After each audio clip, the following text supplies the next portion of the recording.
Bismillah, kita lanjutkan lagi materi kita pada hari ini. Sebelumnya kita akan nge-review materi pada minggu yang lalu, yaitu tentang karakteristik air limbah. Nah, karakteristik air limbah itu dibagi menjadi 3, parameter fisik, organik, dan spesifik, dan kontaminan spesifik. Kalau yang fisik kemarin juga udah diberitahukan, dijelaskan, itu bisa seperti pH, bau, warna, temperatur, potensial redox, TSS. Sedangkan kalau yang organik, TOC, COD, BOD, TPH.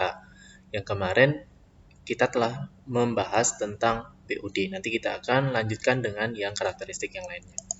Sedangkan yang parameter kontaminan spesifik itu banyak sekali. Ini salah satunya. Bukan salah satu ini. Ada berapa ini? 6, 7, 8. Ada 8 untuk karakteristik kontaminan spesifik.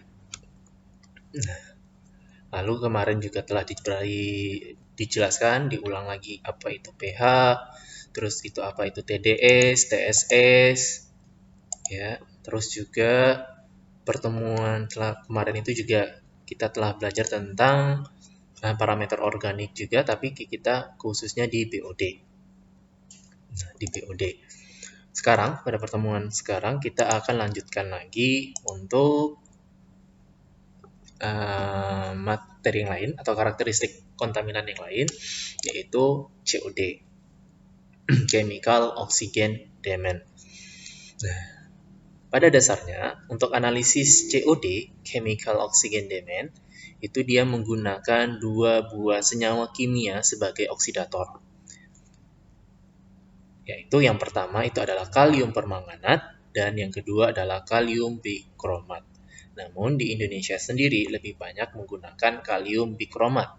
Itu SNI-nya 698-2-2009. Begitu juga untuk yang standar metode di internasional, juga menggunakan kalium bikromat. Lalu kalium permanganat untuk apa? Itu nanti kita akan jelaskan. Fungsinya nanti untuk pengenceran BOD, intinya di sana.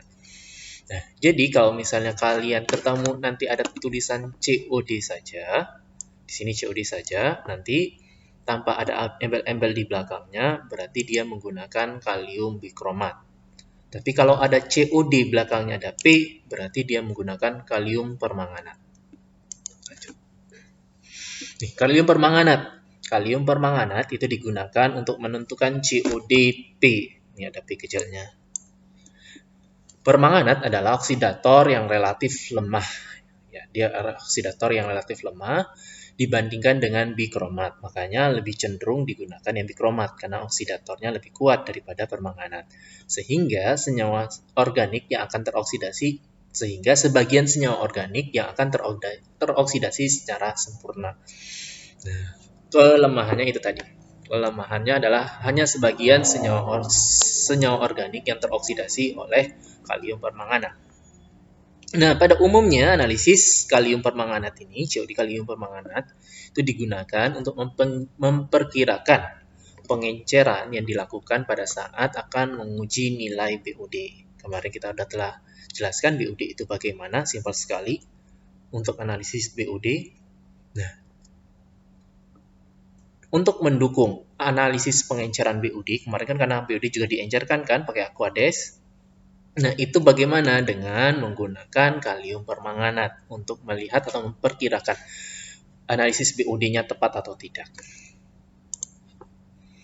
Nah, kalau sedangkan kalium bikromat itu dia itu memperoleh oksidasi yang lebih lengkap, termasuk oksidasi terhadap bermacam-macam senyawa anorganik seperti ini. NO2-, F2-, Fe2+, SO3-2-. Senyawa amonium dan amonia yang dilepaskan oleh oksidasi dari nitrogen organik, senyawa amonium dan amonia yang dilepaskan oleh oksidasi dari nitrogen organik itu tidak dapat teroksidasi oleh kalium bikromat. Nah, jadi ya senyawa amonia dan amonium itu tidak bisa teroksidasi sehingga tidak bisa dibaca oleh analisis COD. Nanti analisisnya pakai apa? Nanti ada. Nah, sehingga COD dari amonia dan amonium ini adalah nilainya 0. Nilai COD yang terukur akan memberikan gambaran mengenai kandungan total senyawa organik. Oke. Jadi ketika kalian menganalisis COD, nilainya yang terukur itu akan merupakan gambaran dari kandungan total senyawa organik. Ingat ya, total senyawa organik, bukan spesifik. Karena umumnya senyawa anorganik tidaklah terlalu signifikan dalam air limbah. Ya. Kelebihan COD lah. Ini kelebihan COD ya. COD, kelebihannya dibandingkan BOD, dia itu lebih cepat untuk analisisnya. Dan ada beberapa analisis COD, maksudnya alatnya, yang digunakan secara otomatis. Ada yang menggunakan otomatis, mungkin kalian kemarin menggunakan reflux, itu tidak otomatis. Nah, ada yang otomatis menggunakan reaktor COD, dan relatif cepat. Mau menggunakan reflux, mau menggunakan reaktor COD, itu minimal 2 jam untuk pemanasannya. Dibandingkan dengan BOD.